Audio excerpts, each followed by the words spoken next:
Good morning, gentlemen and women. In just a few minutes, we'll get started. I don't know that we're going to have a whole lot more people trickling in. Again, this is going to be a sort of an FCC update forum. If you're here for field day talk, that's not this one. That'll be the next one. So we'll pause just a couple of minutes here and then we'll get started. Thank you for being here this morning. I know that fan behind us is a little loud, so we'll try to keep the mic gain up best we can. Can you hear okay in the back there, George? All right, 2 snaps up.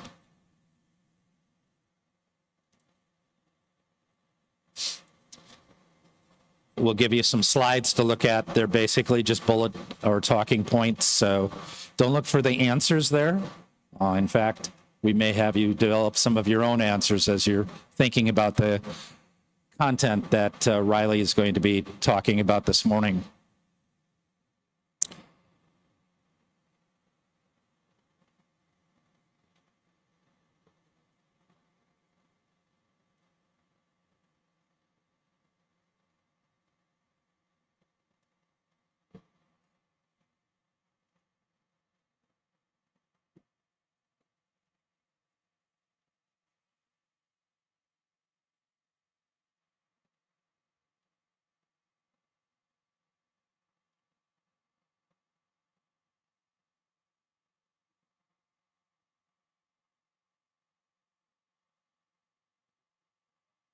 About ready?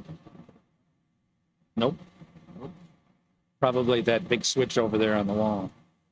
You always got to know where the big switch is. But it's only about you hearing yourself think. Everybody else can hear you fine through the microphone. Remember, this is a hot mic.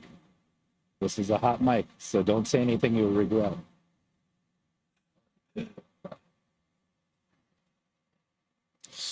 All right, good morning, folks. My name is Bart Yonke. I'm W9JJ. I'm the ARL Regulatory Information Manager. At the next forum, I'll introduce myself as the Radio Sport Manager. So if I seem to be talking in 2 tongues, you'll know why. We have this morning with us Riley Hollingsworth, K4ZDH. All of you know Riley. And for those of you who know him intricately, you don't have to share those details with us if you don't wish to. Sorry about the fan noise from the air conditioner system behind us. I think that's a battle that we're not going to win, so we'll just have to fight the fights that we can win. So getting started this morning, I'll ask Riley to talk as close as he can to the microphone, and we'll swing it over to the side here for him. I'm sure there's a mic gain processor. There may even be a loud and boomer button, but I haven't found that one yet. So good morning. Thank you for being here. Mr. Hollingsworth, the mic is yours. Remember, it's hot, so don't say anything that you regret. Just raise your hand if you can't hear me. I tend to talk low. The thing about this forum is you can go home and tell your family that while you were at Dayton, you went to church. That's the good thing about these Sunday morning forums. I'll start out by people ask, what is this delete rulemaking thing that the commission released? What is it really? And what it really is a cleanup that they do every several years. It just has a weird name to it this time because of the administration. But every few years they try to clean up regulations. And the league filed comments on some long pending rulemakings that have just been languishing at the FCC, partly because they couldn't get to them, partly because they didn't know what they were about, because a lot of the amateurs are not at the commission anymore. But they suggested that they clean up some of these old petitions and rulemakings too. So it's nothing to be afraid of. The FCC does it every several years. It's just to delete name scared everybody. The league filed good comments on the proceeding. A lot of individual amateurs filed comments too, and some of them were obscene and hateful, and that's the problem with individual amateurs, anybody in today's age getting behind the keyboard. The comments were not good generally from individual amateurs, but the league comments were very much on target, and maybe they can blast out some of these proceedings. The comment and reply period will come out again as they pick some of these things to deal with. So you'll have another opportunity to comment, but please talk to your director or the league before you make comments, because some of the comments that you would make individually would be redundant already in the system, and you just have to be careful with the language.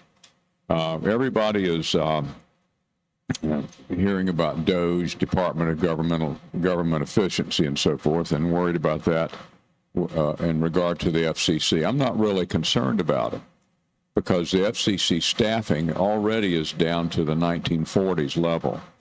Over the last 3 or 4 years, they've lost a number of people, several hundred people, just from attrition and retirements and a few early buyout campaigns. So I don't see how they could decimate the agency by cutting staff. For example, in Los Angeles, all of Los Angeles, there's one agent. In all of New York City, there's one agent. So how can you cut more staff? And the FCC is busy. If you get a chance, go to fcc.gov website sometime and find the Daily Digest. This is a Daily Digest from last April. It's always 2 or 3 pages long, and it's proceeding after proceeding that isn't even related to RF. So people think that the agency is just about direction finding and RFI and so forth, but it isn't. There's a lot more things, from universal service fraud to cable problems, cable issues, internet issues, and so forth. So look at that digest once in a while, and you'll see what they do. Now, the reason that the FCC doesn't come out on a lot of amateur cases relates to the staffing levels and relates to what they have to do, as you'll see in the Daily Digest. The FCC cannot babysit repeaters.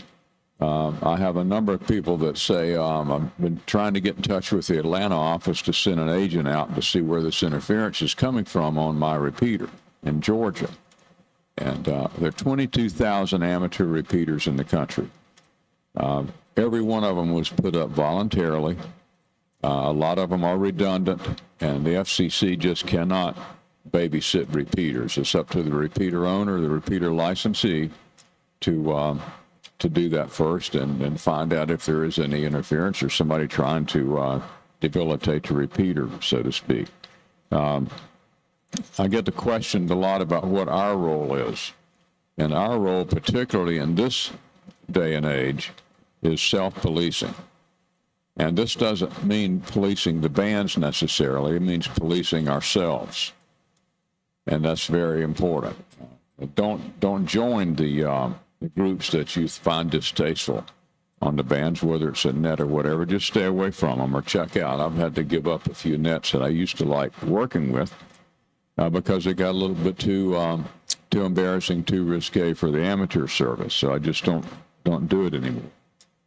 If you hear violations, report it to the VM program first before going to the FCC. But if you go to the FCC, go to the fcc.gov website and search for FCC online complaints.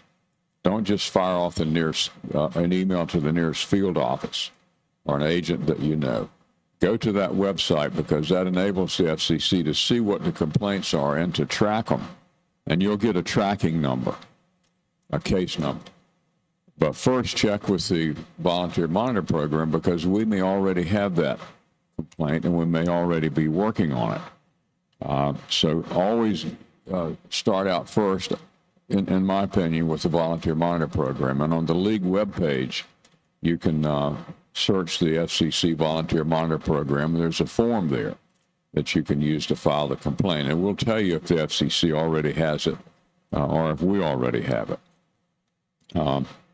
So that's some primary procedures there that would surely help. And it's just not good to go to the FCC first, because then they think we're not trying to solve our own problems.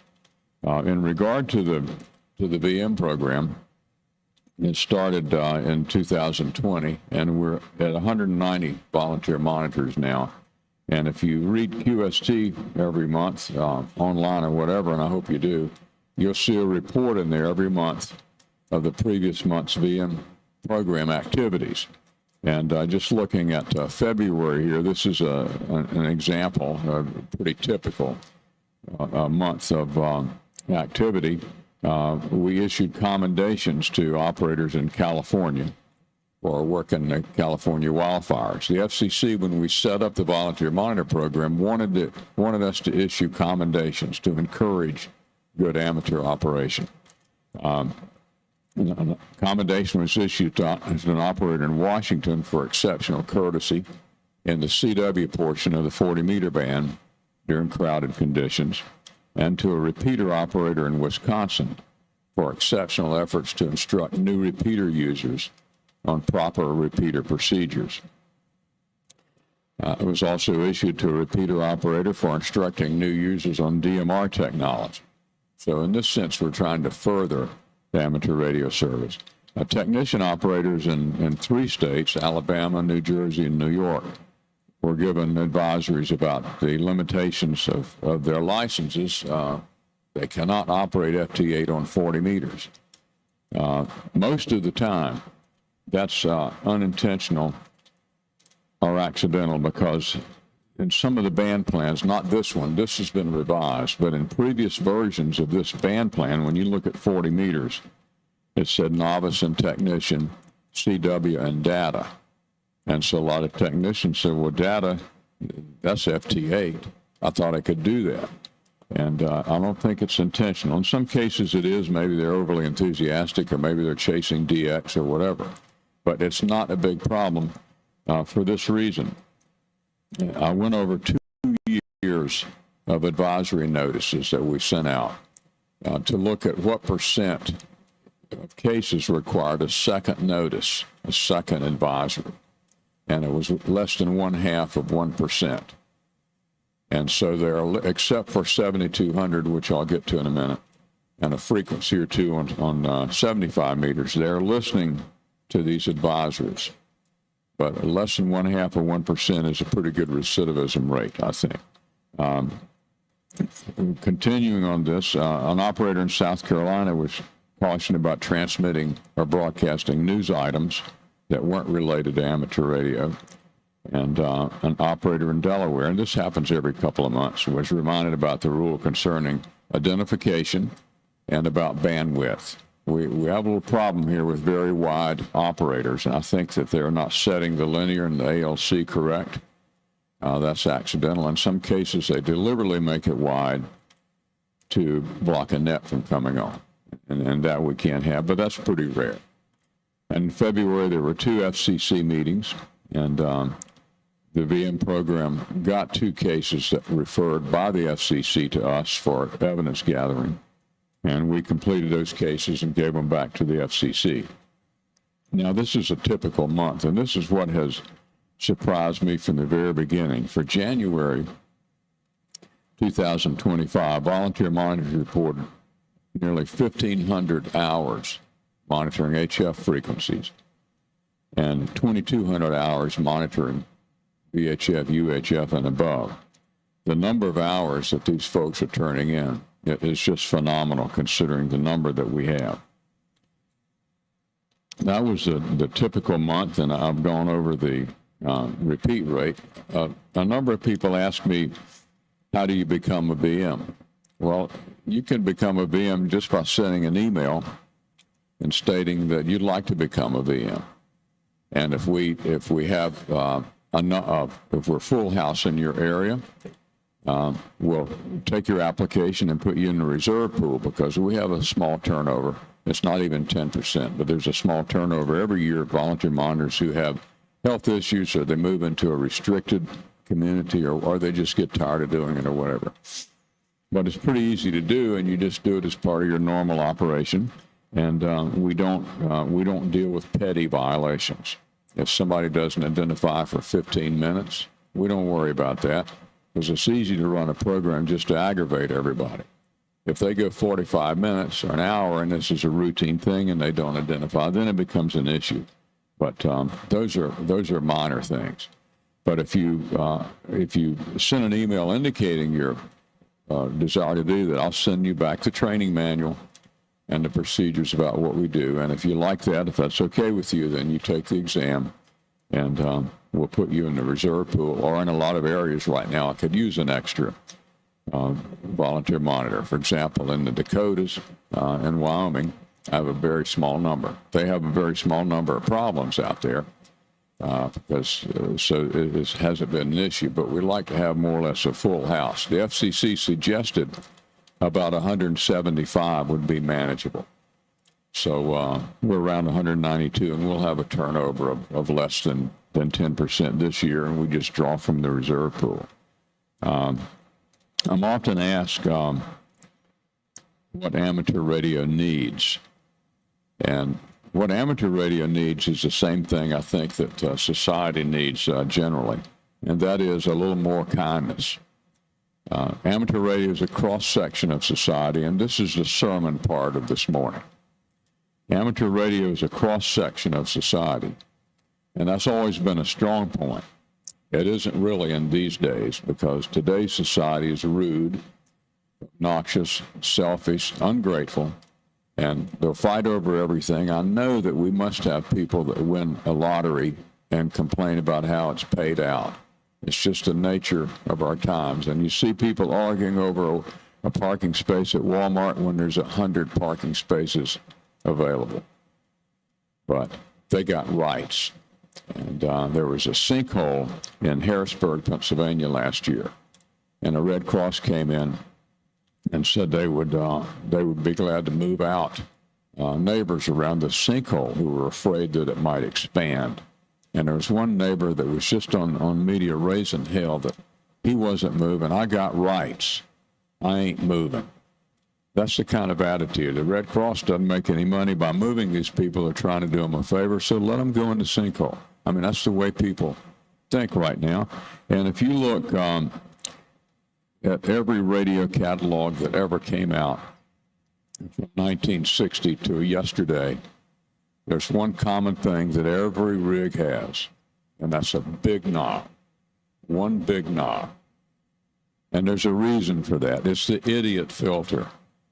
And Dave Sumner said years ago that 90% of the interference problems on the amateur bands could be solved by somebody just willing to move a few kilohertz.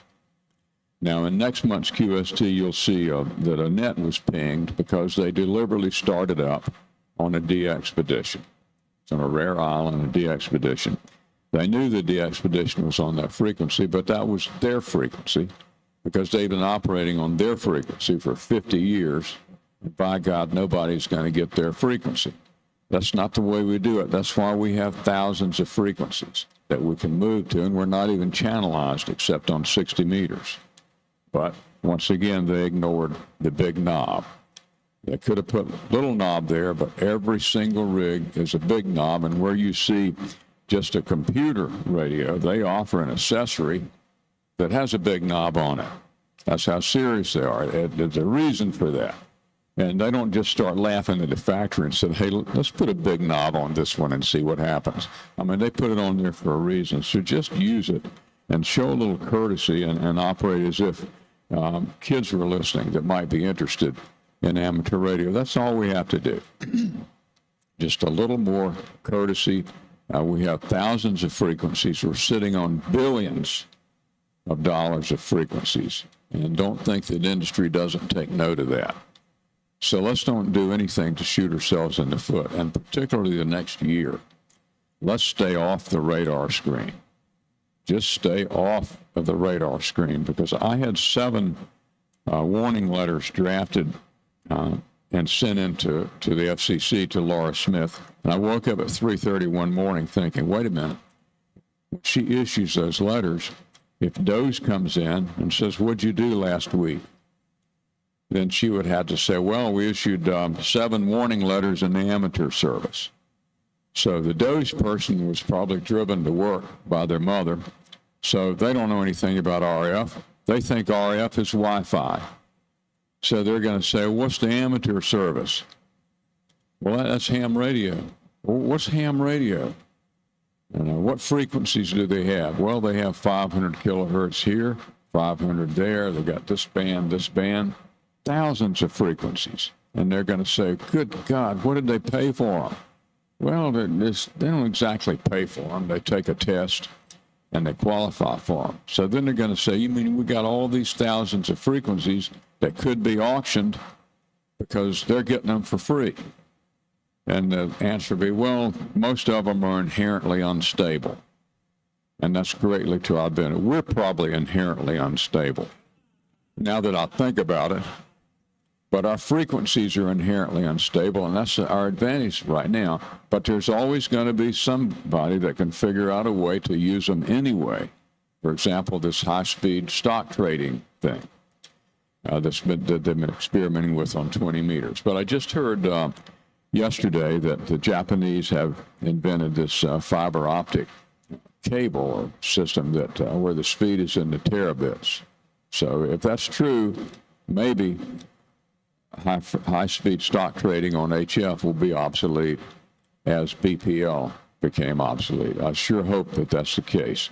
But we just can't afford to have any of our frequencies auctioned if we can possibly avoid it. So we have to operate with that in mind. And we just have to operate with some courtesy and some gratitude. And so what? If a net is supposed to come on 3910 because they've done so for 50 years, and somebody's on there, they can move a few kilohertz. Or even if the net didn't operate that night, the world's not going to end. But if you're on that frequency, please keep in mind that the net has been, if they have been operating for 57 years, like the South Carolina single sideband net, cut them a break. It's easier for you to move than for the net to ask 37 potential check-ins to move and find a frequency. In fact, if you shut the radio down for an hour, the world's not going to end. Maybe you should cut the grass or do something you probably should be doing anyway. You don't have to, it's not essential that you operate. And so you have two opposing things here. You have a person that thinks they have a right to the frequency because they were there first, and you have a net that thinks they have a right to frequency because they've been there for 50 years. So we just have to have a common courtesy. And I was going to take my league badge off and say this, but I noticed I don't even have it on, so I don't have to take it off. But I want to say one other thing. I was at the FCC for a long time, and every job I had at the FCC was interesting. I really liked working here. But I noticed over the years, even before I got into amateur enforcement, that the only entity representing amateur radio was the league. I mean, we would get to go. I was in the land mobile area and trunking systems. I did the trunking channel recovery in 13 major cities that were underutilized. But in going to commissioner meetings, it's like Grand Central Station when you go to their offices. But I noticed there was never anybody over there advocating for amateur radio. Never. Unless the league was there. Now, I can't afford to travel internationally and go to ITU and things like that. Only the league can, and there's nobody else doing it. So the only thing, agencies today are looking for things they don't have to do. That's a sad fact of life. And so the only thing standing between amateur radio and oblivion is the league, because that's all we have representing us. And we're not going to agree with everything they do. Lawyers don't always agree with the American Bar Association. Doctors don't agree with American Medical Association. Baptists don't recognize each other at Hooters. I mean, you always have these differences, but you don't have to burn down the house. It's all we got. It's the only representation that we have right now. If somebody wants to step forward and do it or join them, that's another thing, but I haven't seen it. I've never seen anybody at the FCC representing amateur radio. And it's one more thing that the FCC wouldn't have to do. And people say, well, they're not going to deregulate it because there's treaties. Well, there's such a thing as a benign neglect. And they could say, well, we're not going to neglect it, but we're not going to have anything to do with it either. They're supposed to be self-policing, so let them run their own show. And if it's benign neglect, that's just as bad. So we can't go the way of the CB service, and we can't ever see amateur radio go back to the state it was in 1998, 1999, where it sounded like CB because of 12 years of neglect by the FCC because they did not have a choice. There was the explosive growth in two-way communications, paging, land mobile, everything, cable, across the board. There was an explosive growth, and they didn't have time. They didn't have time to work in amateur service. And we got back into it in 1998 or 1999, and it took 10 years almost to get it to a service we could be proud of. So just operate every day with a little bit of gratitude and a little bit of consideration for other people. And I liken it to leaving a sporting event or a concert. You could go straight down the road and not let anybody in from the sides. That's perfectly legal for you to do that. You get home earlier. But if you let this person out, that person out, everybody gets home faster. Just think of the good of amateur radio and not necessarily the good of your net or what you want to do that evening. A little more gratitude, a little more courtesy is all we need, and if they'll keep manufacturing rigs with big knobs, those three things, that's all we need for amateur radio to survive. And I'm not really concerned about delete, as I said, because I know the people advising the group that's looking at the FCC includes two bureau chiefs that were excellent bureau chiefs. And so I was heartened to hear that. And there'll be talk of auctions, probably on higher frequencies, but the broadcasters apparently don't want any more auctions, so that may not happen. So I'm really an optimist on this, but I think if we get through the next year, we'll be fine. There's a possibility we'll lose some frequencies on the high end, but overall, if we keep off the radar and operate with some gratitude and courtesy, I think we'll be just fine. So, Bart, unless you have anything, we'll take questions. Yes.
I don't know if you could hear that, but there's a person in Canada with a bowfang, and I don't really know what to do about bowfangs. You're lucky that you got action from Canada, because Canada just, they don't care. Everything is free speech. And the only government agency I ever hung up on was Radio Canada, because we had a person in Canada threatening to kill most of the Canadian Parliament.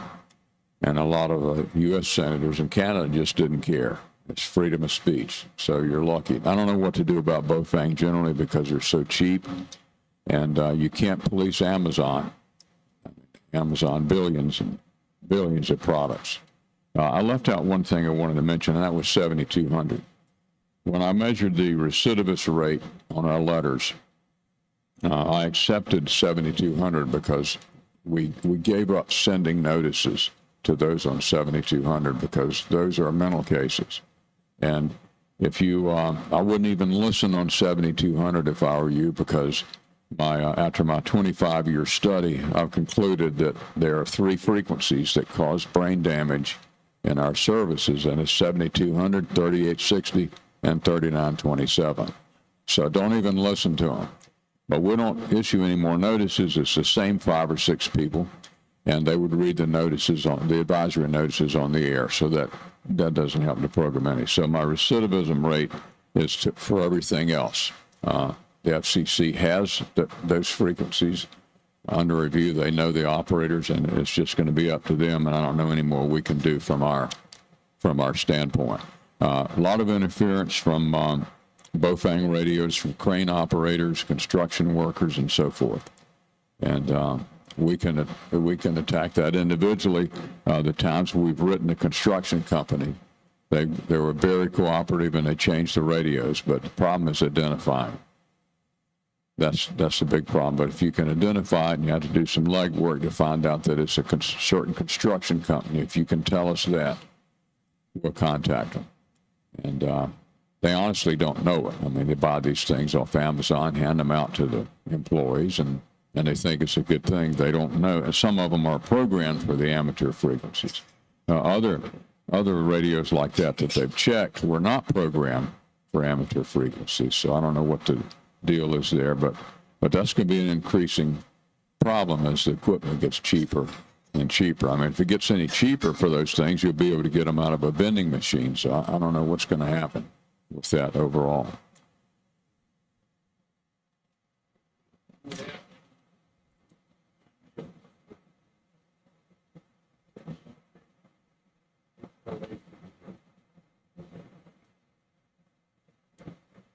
Question is, do I have an update with the HOA situation? And that's really the league's area. I don't get involved in it. I just know that they're working on it. I don't know what the status is, but if you see a director out on the floor or anybody, any officials at the league over at the booth, they'll be able to tell you the status of that. The last I heard about it, it looked good, but I don't know. There's a director in here. Bob can probably answer that. Fellow in the white shirt here, but I don't know the status of it.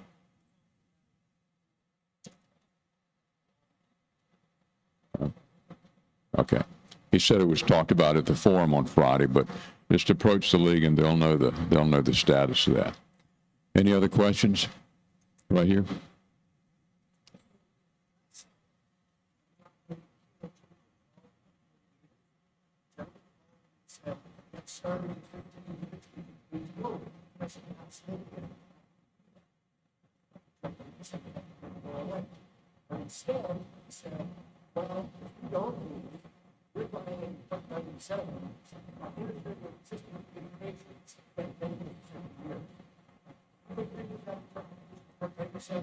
No, I know. I wish you'd.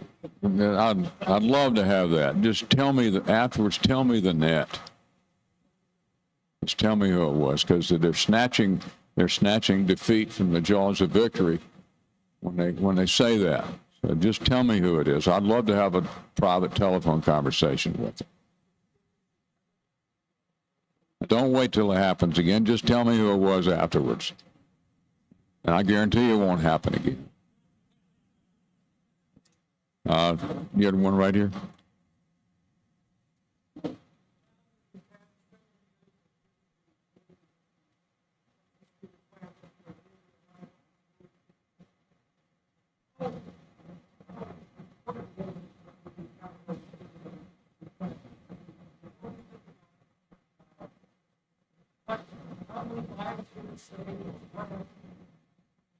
The question is, now that we've had years of minimum requirements for RF exposure, what good did it do? What did we gain from it? I don't really know. I don't stay attuned to that. Anything that's not related to something deteriorating the bands, I don't get into. Do you know, Bar? But we still have field offices asking Yeah, individuals. I did see. Yeah, we do have the field offices asking for that information individually. In fact, we saw a letter the other day, you asked me about it, where they wrote an amateur and asked for the results of that study. And probably there was something else going on with that operator, and they started there to see what they could do. There was one in the back. Right, thank you. I have a little bit of trouble hearing you with this fan, but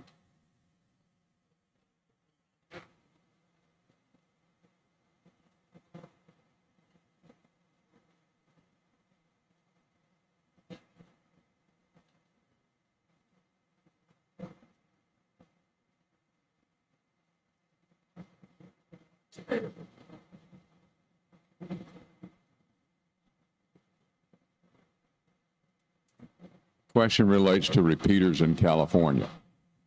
I don't know the answer to repeaters in California. Everybody and his brother has to have a repeater, and it's a critical public safety need when they do. And like I said, there's 22,000 repeaters. California's repeaters, there's a couple of them that are the worst in the world. We get international complaints about it. It used to be the W6NUT repeater. That call sign's changed several times. We shut down the W6NUT repeater once, and it made it 10 times worse because people went to 10 other repeaters and ruined those. So at least we know where they are. I don't know the solution to that. The FCC certainly doesn't have the manpower to babysit repeaters. The volunteer monitors can't because they don't know any more about the repeater than the repeater users. But if the repeater owner knows of a person that's causing trouble, a repeater owner can request anybody on the system to stay off for any reason or for no reason, and they have to start there. This is coordination.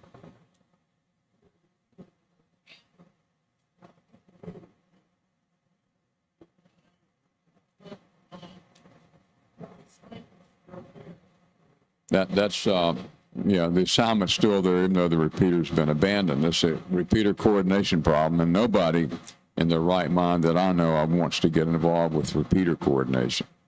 And I don't know what the solution is. That's it.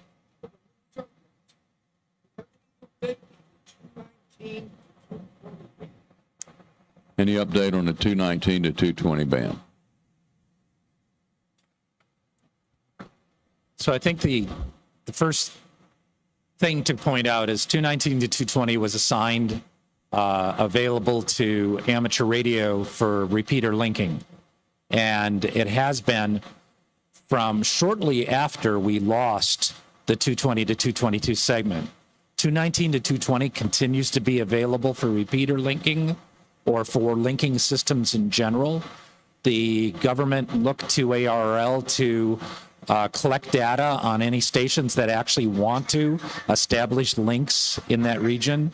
There are stations that have established links in the region.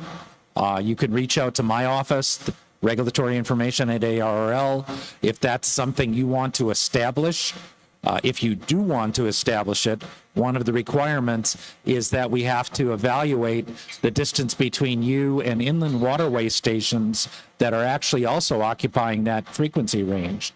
We can't cause interference to existing users in that segment. But again, there aren't a lot of areas that have inland waterways, so there's a lot of open terrain, and those open terrain areas can be used for linking systems. So the bottom line is that segment has been available to amateur radio since the late 1980s when that assignment took place. It is not widely used, but it is available. Yep. It's I'm sorry, it's very hard to hear your questions with this fan. So if you don't get your question in, my call sign's K4ZDH, and I'm good on QRZ. Feel free to send an email. Okay, I'm going to get to these two in 1 second. Or you just call me at 717-476-7379, and I'll give you that number afterwards. And or I'll send you a letter, yeah. But I'll definitely get back with you. Just give me a day. There was one over here, right here.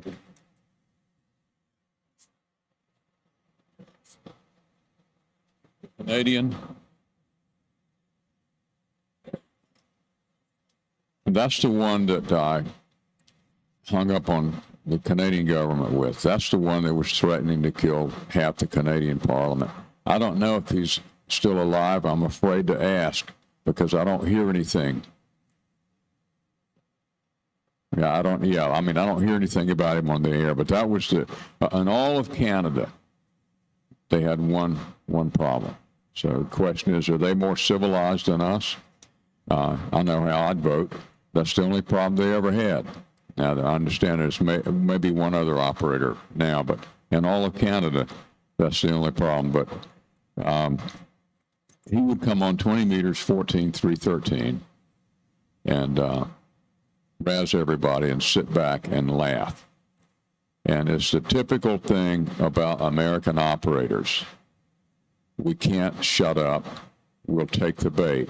And the Asians have a saying about Americans. Americans will lose butt to save face. And that's exactly what happened on that frequency. Never got to the point of that frequency causing brain damage because that was one operator. But I haven't heard anything about 313 except sporadic problems and years. But he was the cause of that.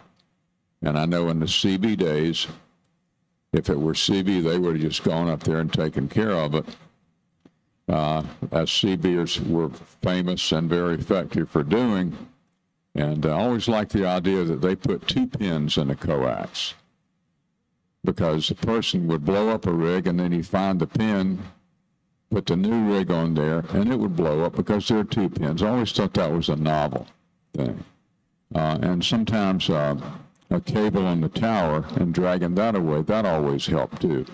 And I can't advocate that, but I'm very surprised that that never happened to him up there. Over here, there was one, right here.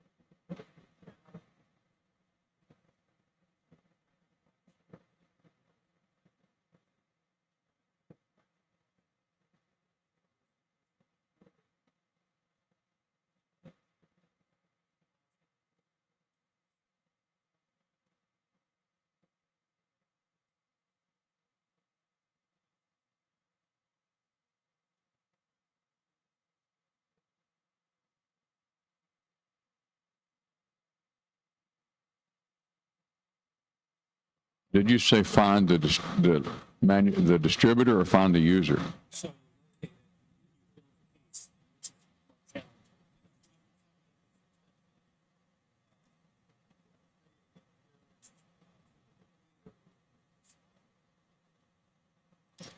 I don't know the answer to the Bofang thing. If a company's using them, and it's a construction company, that's the easiest thing because they're usually cooperative. The trucking companies are very cooperative, and they will get them out of the trucks.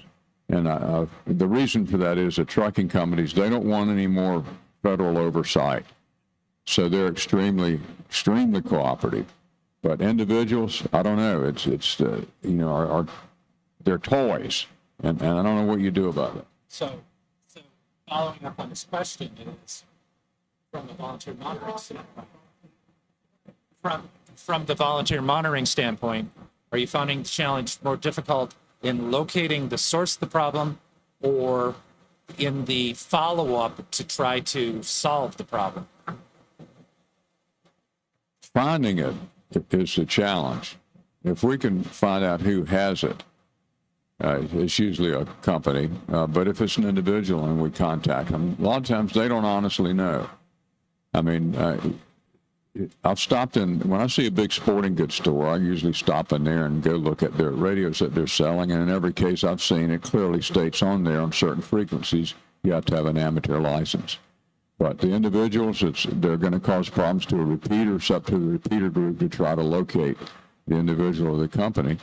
And usually, if we can find out who it is, we can solve it, because they generally don't know. If it's malicious, that's a totally different ballgame. But it's got to be, if it's bothering a repeater, it's up to the repeater users to find that. The volunteer monitors can't really get involved in it because nobody knows more about the users on a repeater or the area that the repeater covers than the repeater users themselves. And the repeater owner has got to take the first step in getting involved with it. Right here.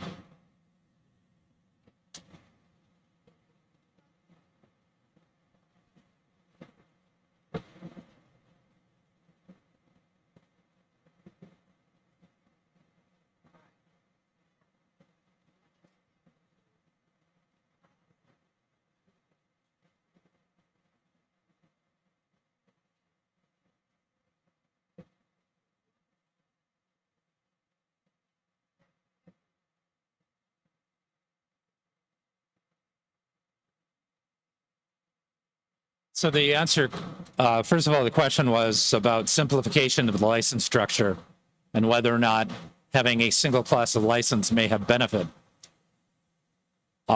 Taking a few steps back and thinking about where Riley began the conversation with delete, the government looking at pending cases, pending rulemakings that haven't been processed, ruled on, decided, but secondarily, maybe looking at amateur radio in a bigger picture over a bigger time.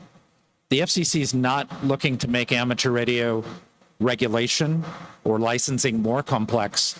Simplicity is certainly the direction that we find FCC's posture to be. Now, in order for change to happen, FCC needs to receive proposals for change.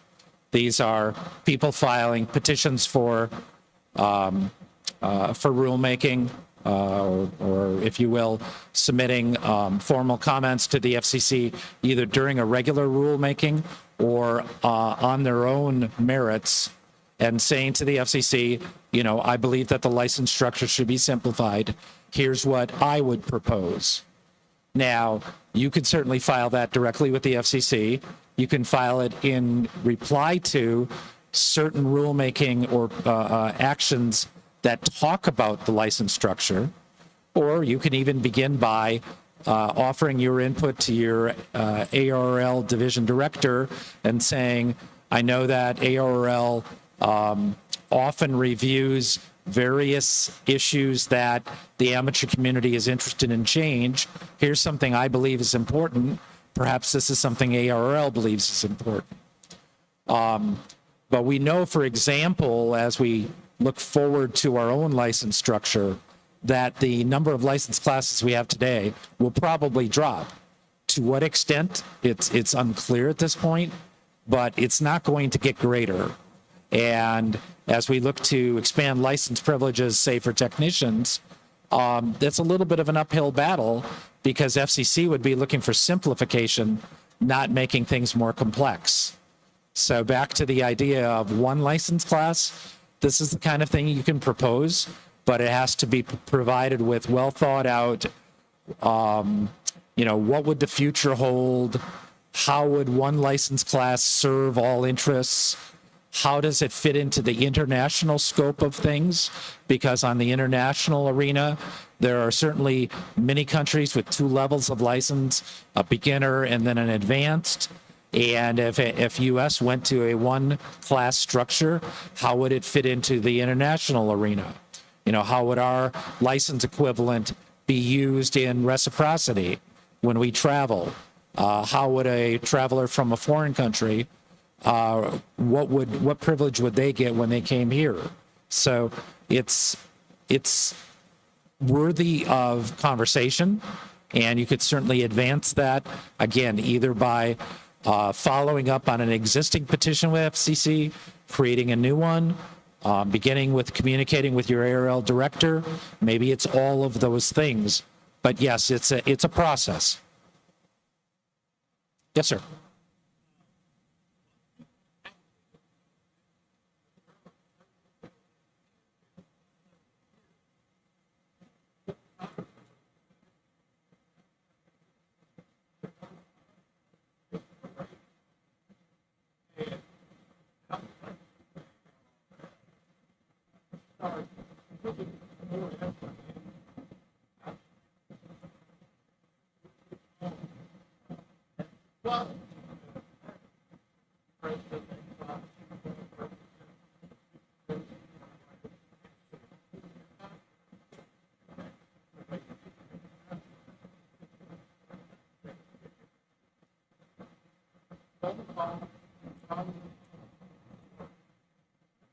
So during the ARL forum, and I didn't attend it, Bob, so I don't know what the extent of conversation was on the HOA front.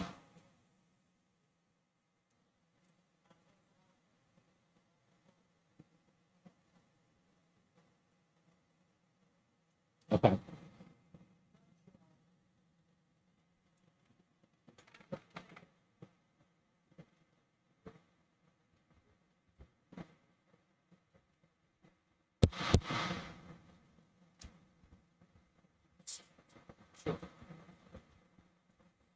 I won't preempt this.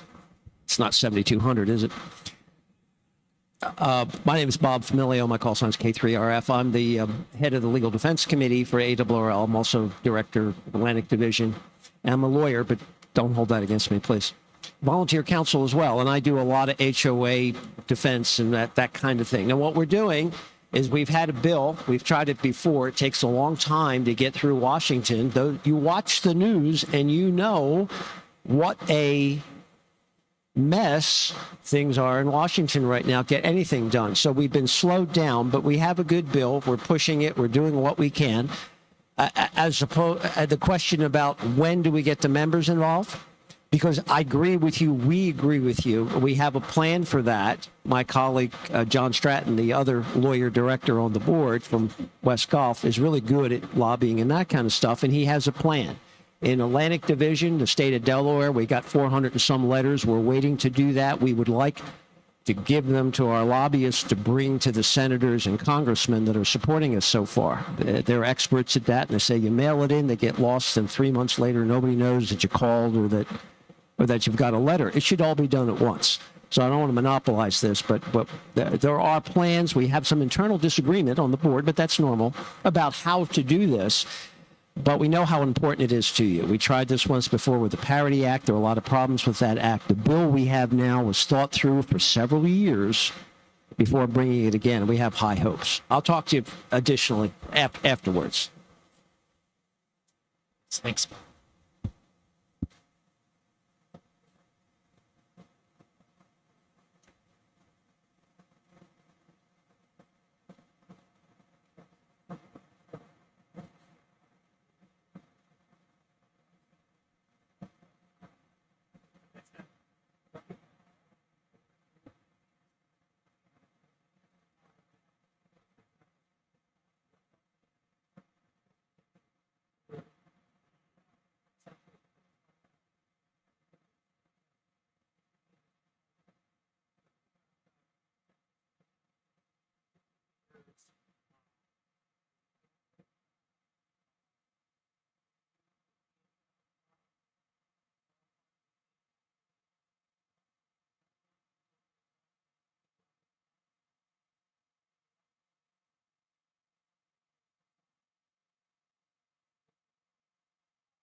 CQ.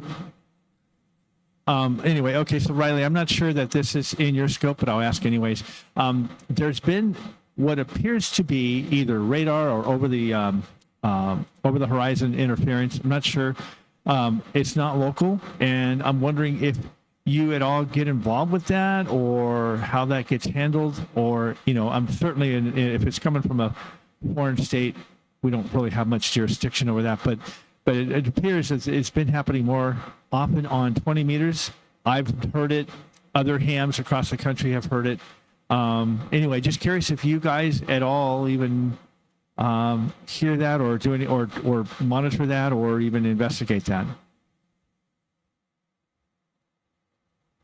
Question basically is the strange signals you might hear on 20 meters or other frequencies. And a lot of that's short-lived. There's all kinds of things that we hear now since the war in Ukraine started.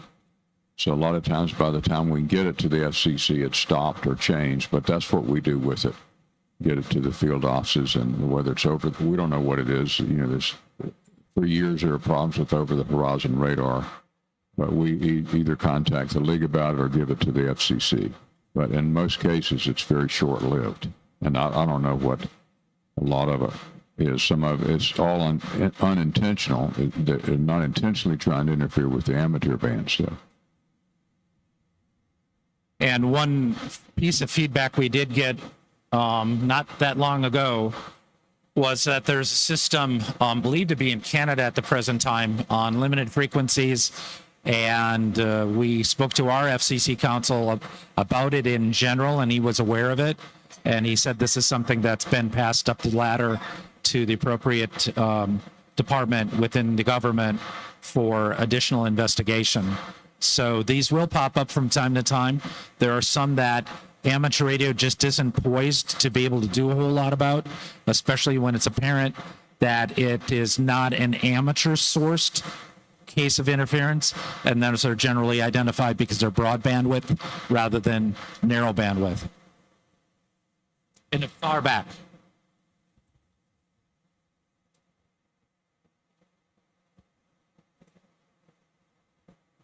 Going back to the problem of Baofengs and high tears and all that cheap Chinese crap stuff that other companies use, and also you see in the truck stops, you see radios that are combination 10 meter and 11 meter.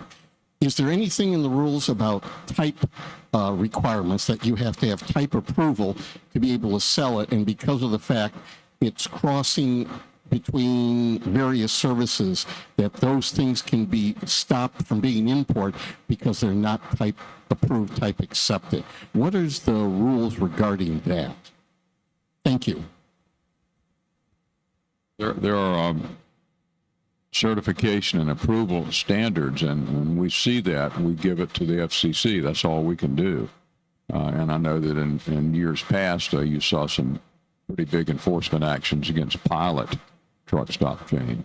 But now there's so many vendors. There's thousands and thousands of vendors. It's like the whack-a-mole game at a county fair, I guess. I don't know what they do. All we can do is report it to stop them from being imported. What they do stop it, and they just form another company and import under that name. I've been told that by the FCC.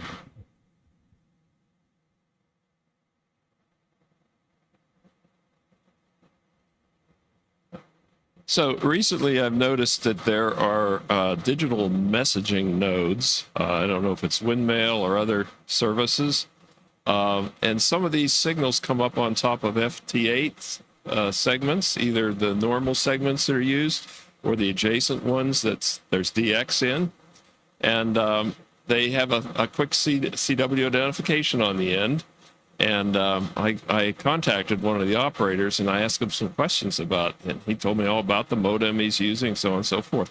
But it doesn't seem that these devices check to see if the frequency's in use. So what are the FCC rules? They're not cognitive. They just come up whenever somebody wants to use it, and they cause QRM. I've heard of that only sporadically, but they can't do that. We know the situation and the frequency and the time. We can get them identified and contact them. But it can't be a robot, can't be automated.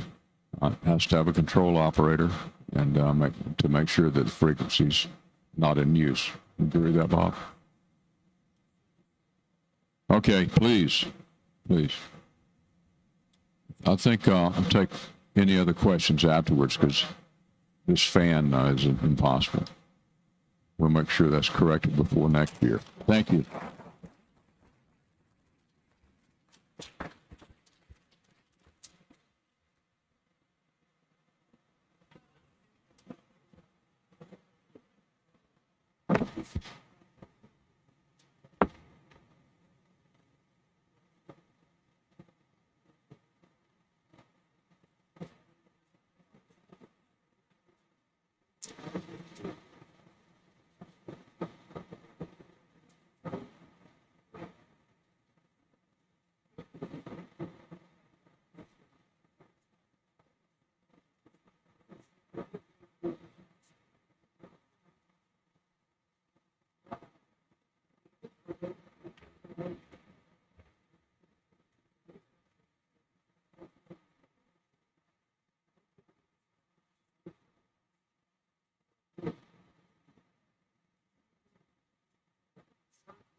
Okay, that's 3 times as many people have done. Yeah, what did I figure? There was about 70. I counted 100 of them. Or did you count? Yeah.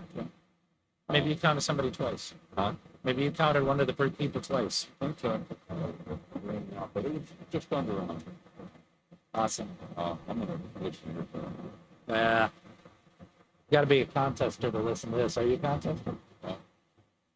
Or only when you're trying to identify stations who are violating band edges and. if you want me to ban the booth, That's up to you. Be where you want to be. I'll come in. Okay.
Folks, we'll give it a couple more minutes here for the crowds to peel in from the previous forums from which they were probably not coming. But who knows? We'll give it a couple more minutes.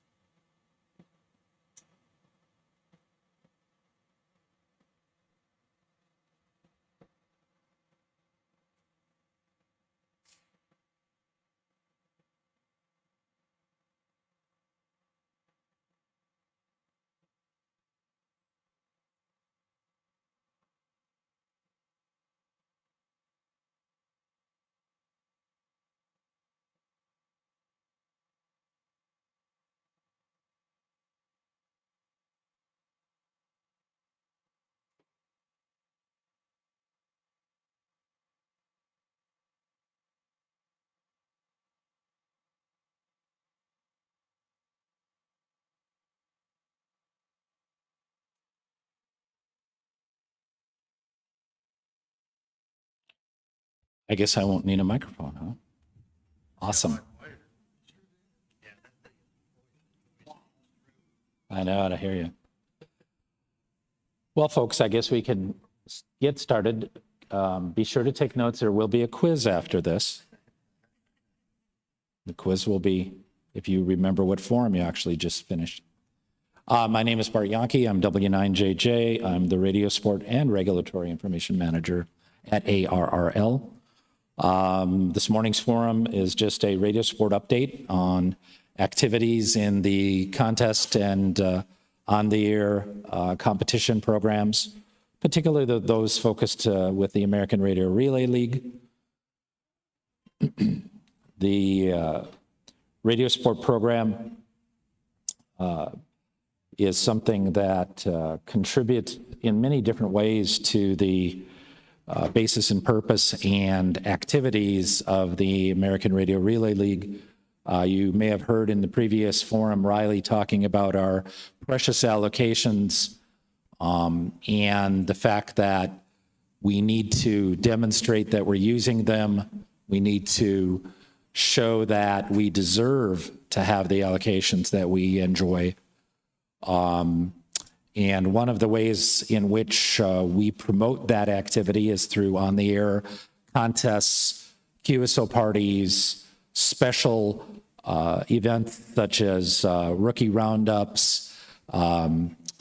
We have a number of activities that are even outside of our formal contests. You'll see some of those published in the National Contest Journal. There are NAQPs, there are sprints. There's something going on quite often every day and every evening. We see this as an opportunity to increase our proficiency. Again, the premise of passing traffic is increasing proficiency in the accuracy and the reliability of message handling. Sweepstakes was built upon the premise of passing messages. And so the sweepstakes exchange is unique in that regard and has components that in parallel some of our national traffic system messaging. So why do we have contests? Why do we have radio sport activities? Promoting on-air activity, showing, demonstrating that these bands are important to us and that we use them. Keep in mind that while many contests are on weekends, government interests, commercial, the Defense Department, you name it,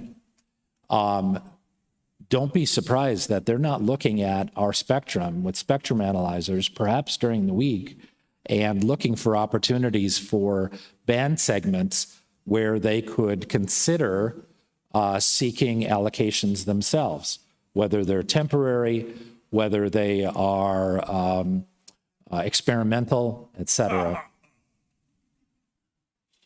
To push the boundaries of propagation.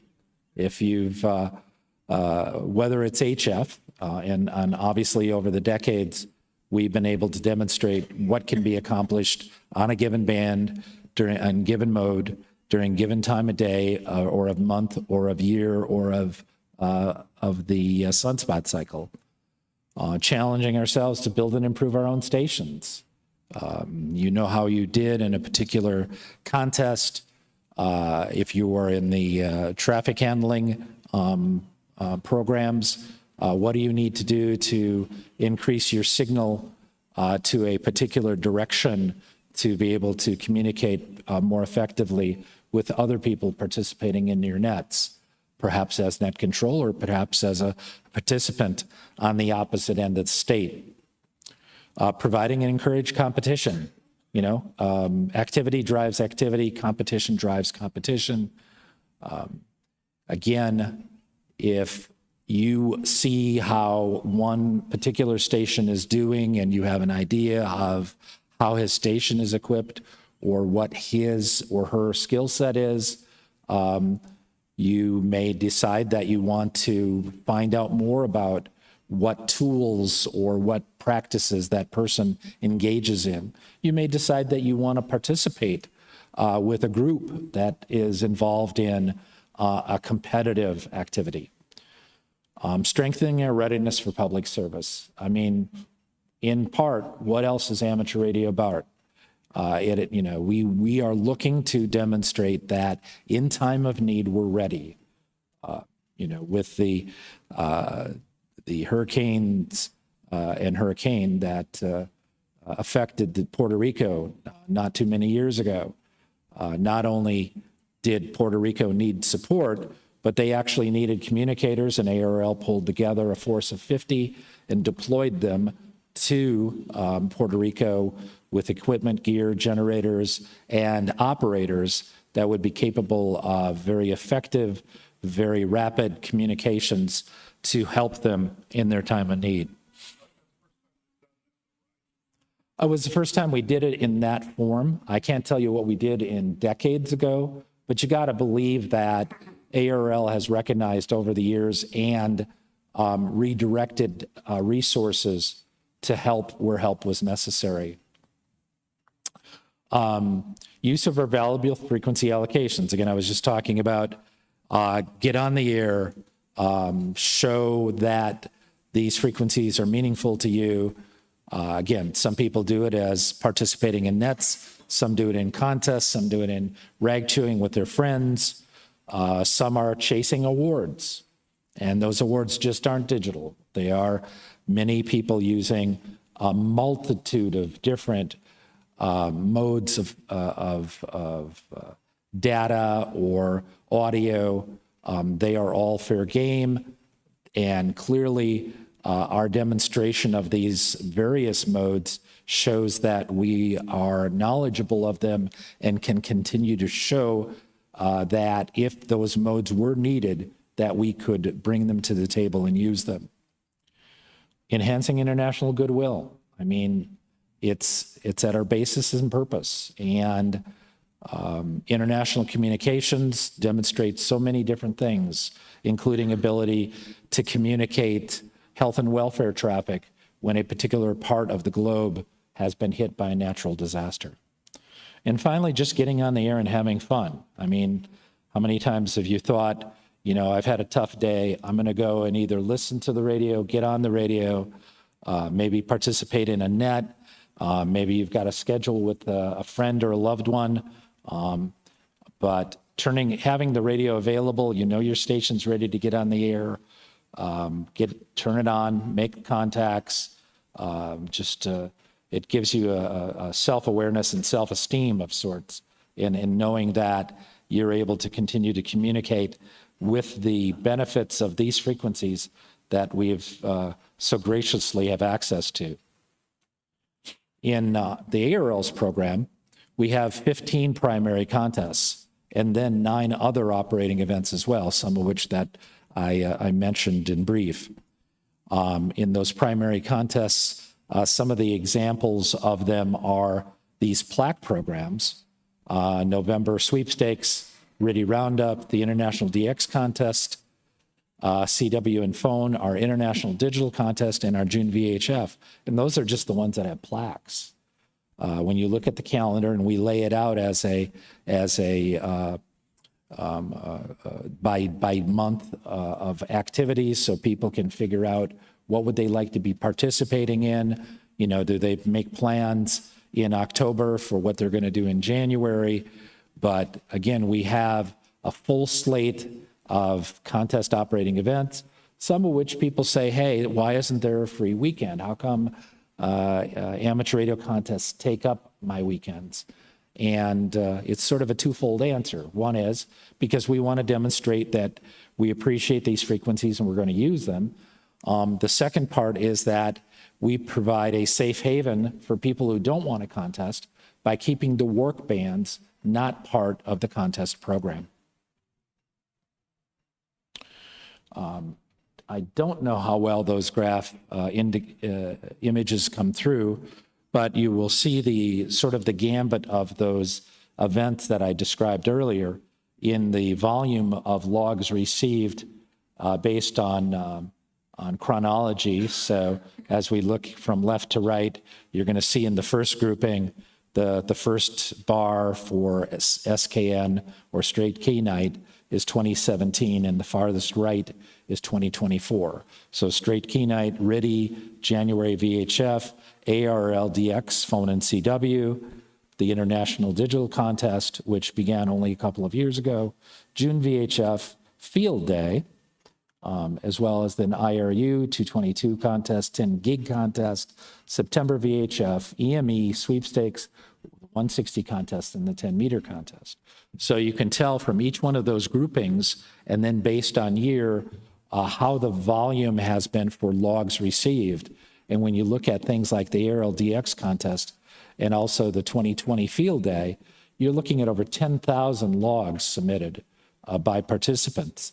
And keep in mind, these are just the ones who submitted logs. That doesn't represent the number of true contacts that they had. And as you see in our Field Day write-ups, you know, we're talking in the tens of thousands of contacts in things like Field Day.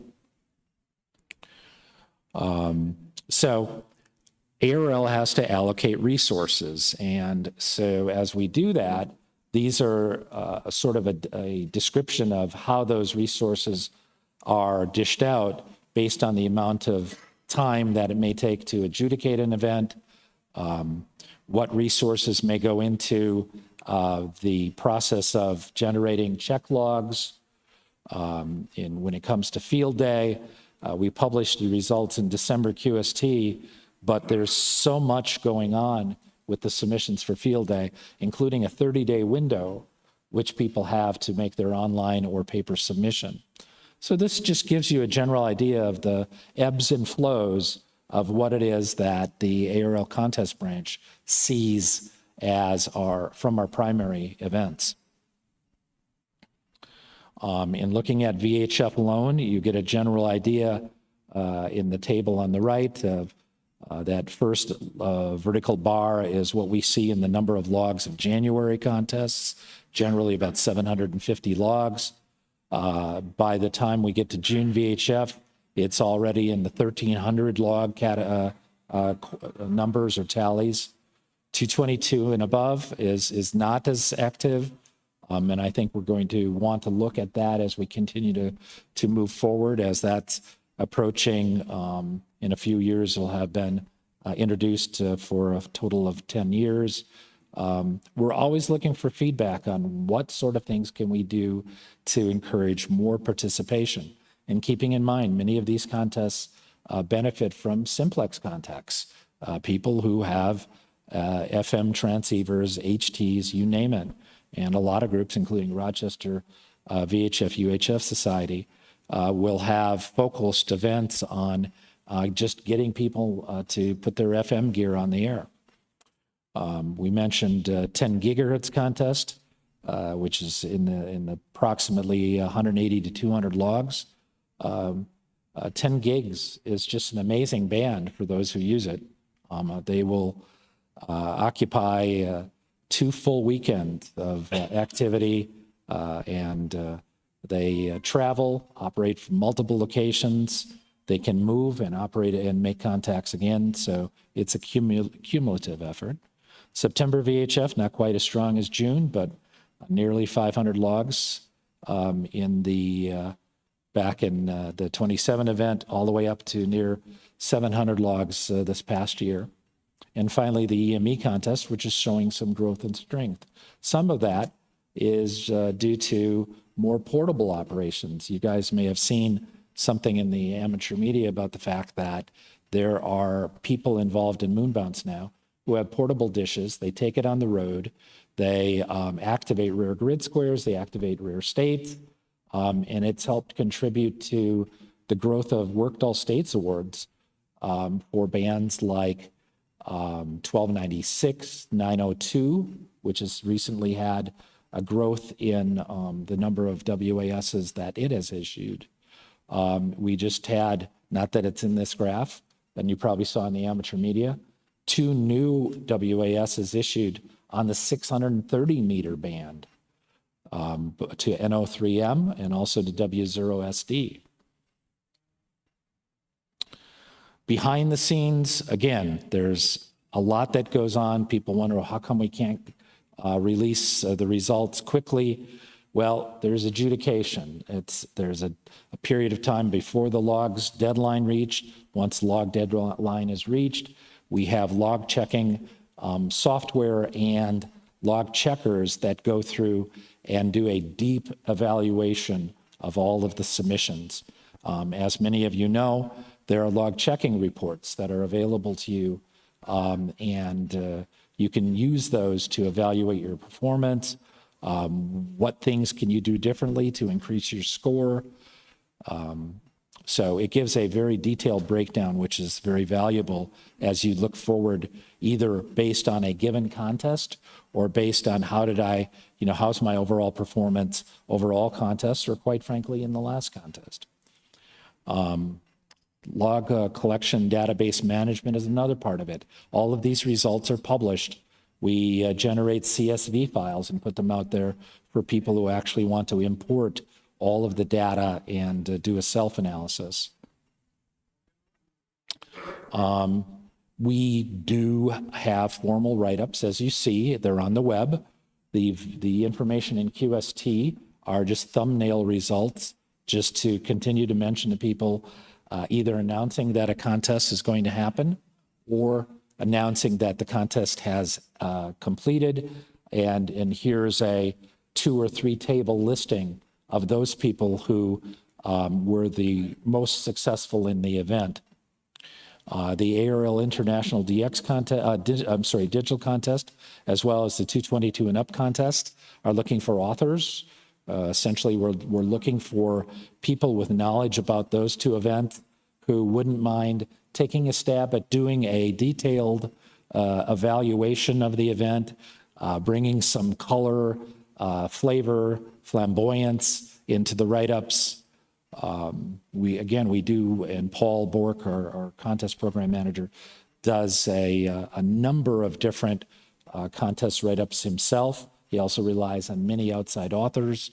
These 2 events have had outside authors in the past, and we're looking for fresh outside authors for anybody who says, hey, I'll give it a try for a year. There's a stipend, small, but yet stipend, for the pages that you do write up for us. And again, it's not just a content that you write and then feel, I could have written it better or what have you. We then have our editorial department look at it. They offer comments and good feedback. They check for edits and corrections. So again, you're not on your own. You're not doing it in a vacuum. There's a team effort. What's new? Again, you've seen these in some of our contests already. We have a limited antenna overlay. So in other words, for people who run a single wire antenna and are in a 100-watt scenario, we call those out. We call them out in the results.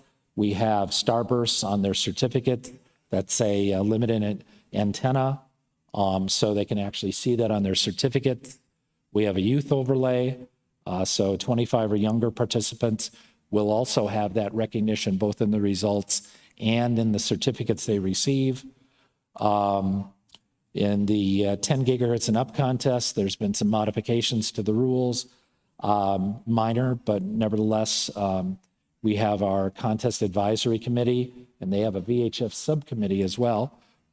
Craig Thompson, K9CT, heads up the ARL contest advisory committee.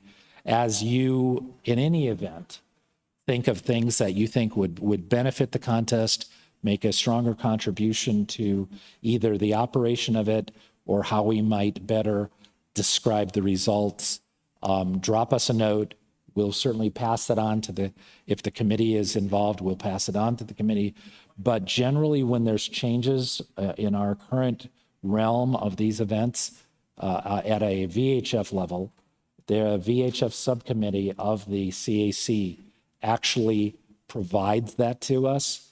So it's a peer review, it's a consensus, and it's, as they've shared in one of the more recent recommendations they made, which happened to be the analog category in VHF events, they said, I don't know if this is going to be a solution to help or motivate more analog stations, but let's give it a try.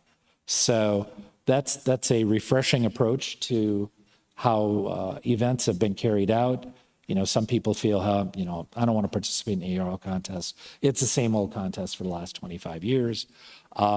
There are little changes that are taking place, subtle changes, things that we hope will continue to motivate participants for even a greater amount of enthusiasm and entry into the event. We have new proposed 2026 EME contest dates. I know all of you are EMEers, so you'll want to pay close attention to those. And then finally, Field Day. We've made one change for the upcoming Field Day event.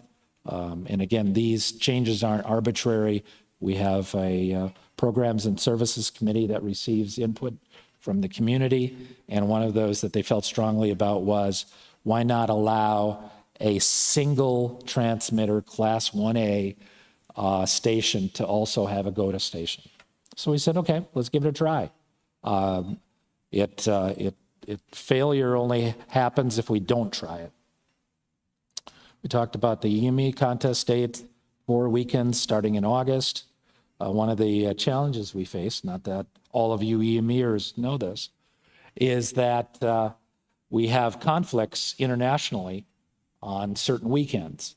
Things like the Region 1 VHF contest. Well, if it's going on at the same time an EME event is happening, they have local interference. So we have to try to avoid that. There's an Italian EME contest. We try to avoid theirs because they have a different exchange than we do. And then finally, we'd like to have the moon with low degradation. So in other words, that the signal levels aren't impacted by a noisy sky in the background, or quite frankly, that the sun isn't directly behind the moon. And lastly, our goal is to actually have a weekend where it's a decent moon. So when all else fails, what's left is the date that we end up for the EME contest, which I know you all know. Moving on, again, 3 keys to success. You can't be successful unless you get on the air. We do want you to have fun, because if it's not fun, why do it? And if you don't send in your logs, we don't get a good judgment or understanding of exactly how many people are participating. You make 2 contests, send in a log. It's pretty simple. A lot of people log every contact they make, particularly on the weak signal or HF bands. Don't hesitate to send in a log just because you think it doesn't matter. They all matter, and quite frankly, we generate an activity certificate online, as you know, for every participant. That's it. That was short and sweet. There wasn't a lot to really get into the deep diving into the how the contest environment is what would I call it? How the sausage is made. Yes, sir. Well, we know that for Field Day, the rules are very friendly to having non-hand guests. I'm finding that a lot of the other contests, the rules aren't very friendly to the idea of having guests. Have you guys thought about that? I think that it's not a subject that comes up very often. It comes up more often when it's an event that has youth involved, like Rookie Roundup, perhaps Field Day is obviously an example as well. It probably goes back to sort of the root of promoting the event. Now, obviously, we can talk about, and we will be talking about, and you're going to see more of it, the promotion of youth activities, not only in contests, but in many other circles. You saw a strong presence that we had at the ARL booth area, for example, here at this weekend. And the point is, there will be a greater focus on youth activities. Now, will they all carry over to June VHF, for example? We want them to. We'd love to see mentors bringing young people. Obviously, as young people come to events, unless they're 18 or older, we also get caught up in guardianships and permission for the person to be there unless a parent or guardian is there. So there's a little bit of that as well. For events that are operated from home, a different story, and obviously with youth, as long as there's a licensed control operator present, put them on the air. So, is the person competing in a scenario of I want to rack up big points, or are they just getting on the air casually? And can they actually do more for amateur radio by demonstrating what a VHF contest is, what an HF voice contest is, and will the young person feel overwhelmed if they're hearing fast cadence QSOs being made? So sometimes the VHF contests or the GOTA activities are a good place for them to start. But again, if a control operator is present, put them on the air. And I thought it'd be nice if you had some kind of a rule that for single ops that you'd have like if you got an unlicensed person who helps with 20 contact, let's still make you a single op. Understood. And again, since I think that what you're actually looking for is just something that makes the station feel as though they don't get penalized by having the youth person there. So certainly valid considerations for motivating younger people to get on the air. Absolutely. Well, don't be too discriminatory. How about the older people who aren't hams yet? I don't know. Some old people are youthful. Over here in the side. Would you repeat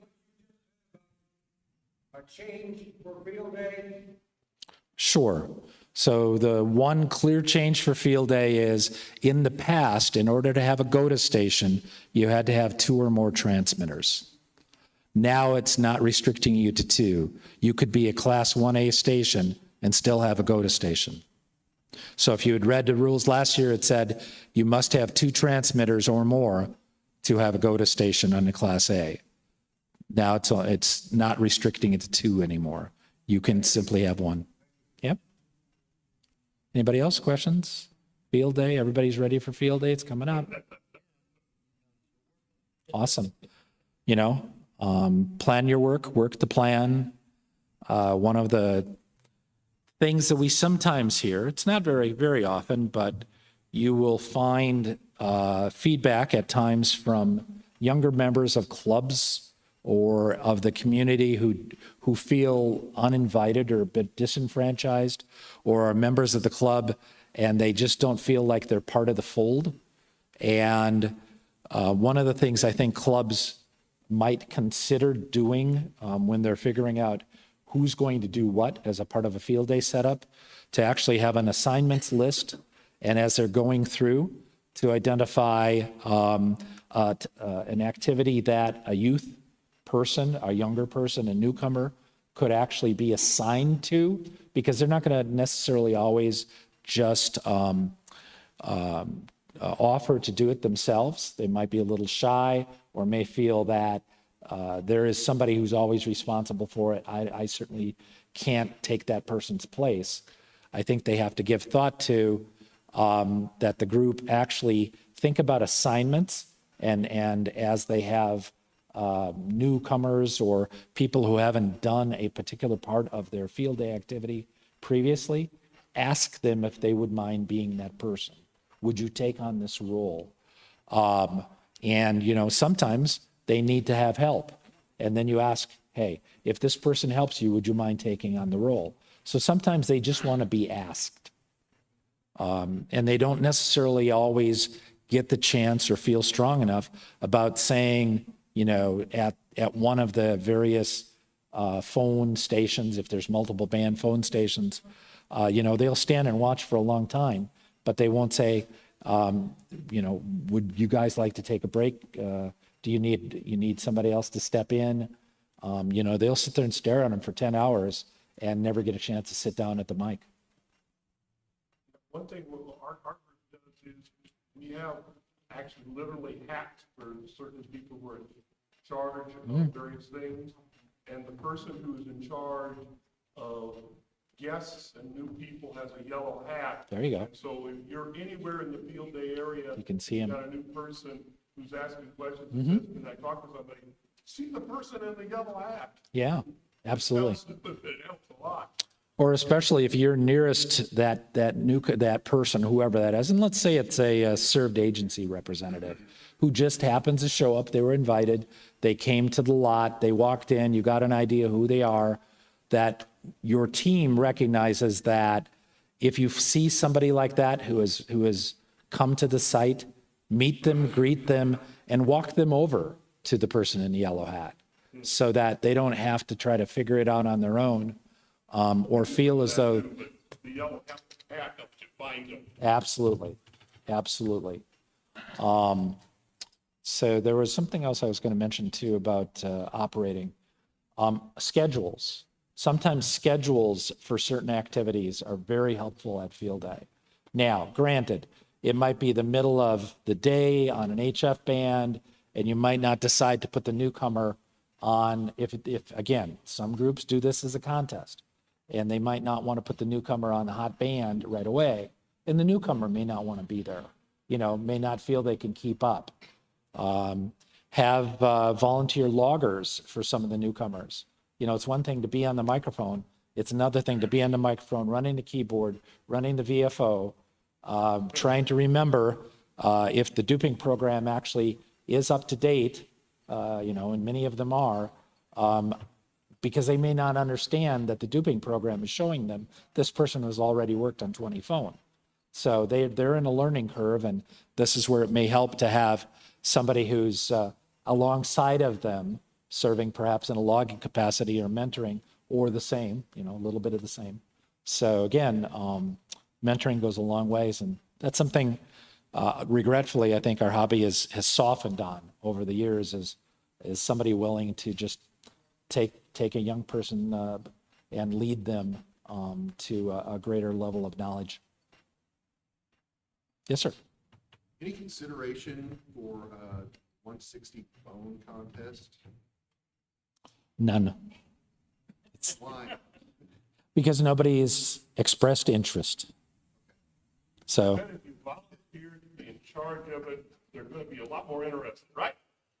could very well be. It's probably like you're running a 10 gigahertz phone contest. Signals are weak.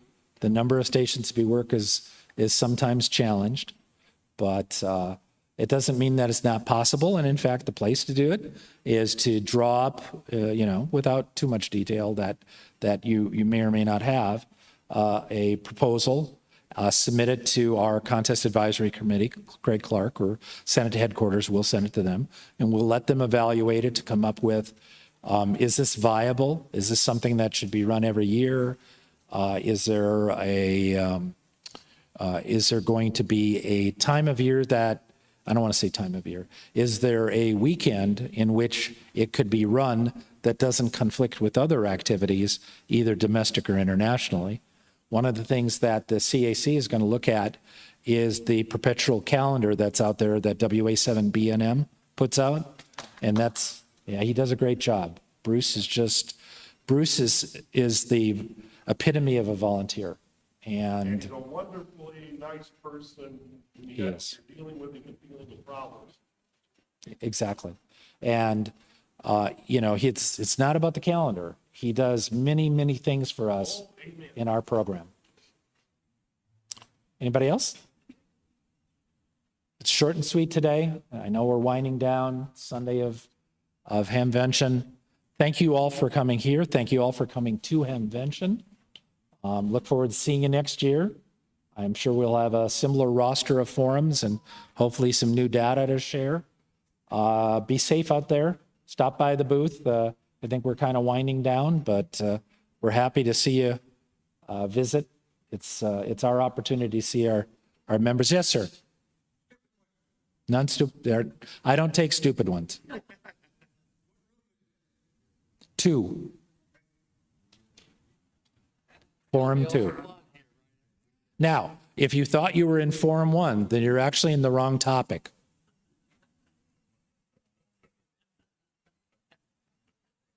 It's all good. Forum 2. I'll tell you something our field day group have also done is they've been using the networks on N1M. Yep. And you can have multiple stations, more than you've got transmitters. We actually have one that just is that the people managing it can keep an eye on all the other stations on to help make sure that the newbies aren't making a silly mistake or something. Because we don't have to run around, check them. We've got a place we can actually look to make sure they're on the right frequency. We don't have two people on the same band or anything. What do you, and I'm saying this in all honesty, you're listening through some sort of a dummy load or attenuator to hear what the stations are doing, or? No, we run N1MM, it's networking mode. Oh, you're watching them in N1MM, okay. Yeah, and on the screen, we basically, bring up the log screen. Yep. And it tells you what all the stations are doing. Oh, yeah, exactly. I know the screen you're talking And it's about. one of those things that I've already heard by several people, but you have to have a radio up to that. No, you don't. No, you're just seeing the summary of all the networked activity. Thank you for all Good your. to see you, Bill. Good to see you. Thanks for all your help. Likewise. Appreciate it. Mr. Stern.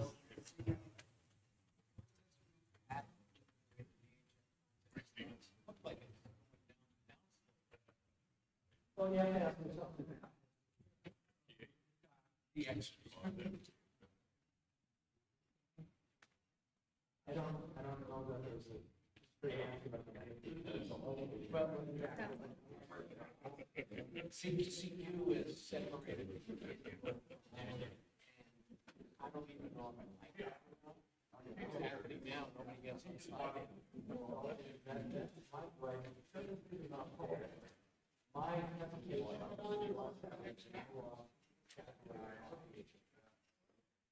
similar issue, segregated to they are installed. And once I get the older crowd who are more interested in having a analog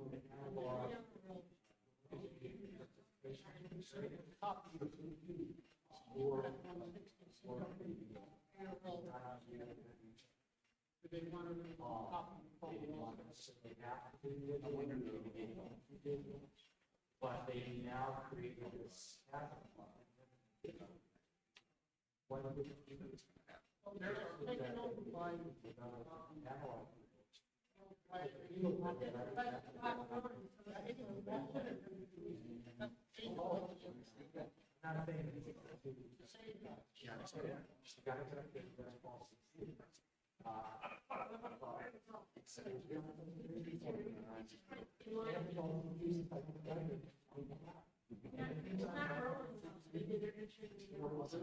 were in a standing audience, you almost got to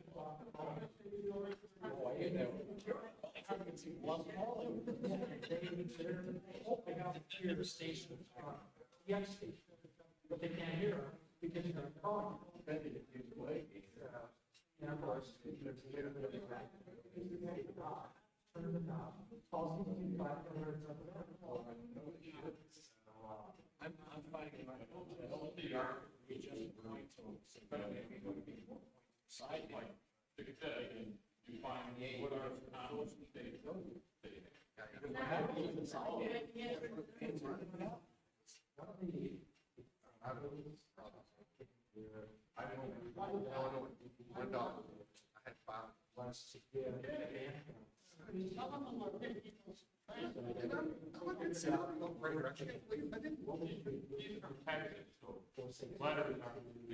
It's an educated, but letters, they're optional. And the microphone.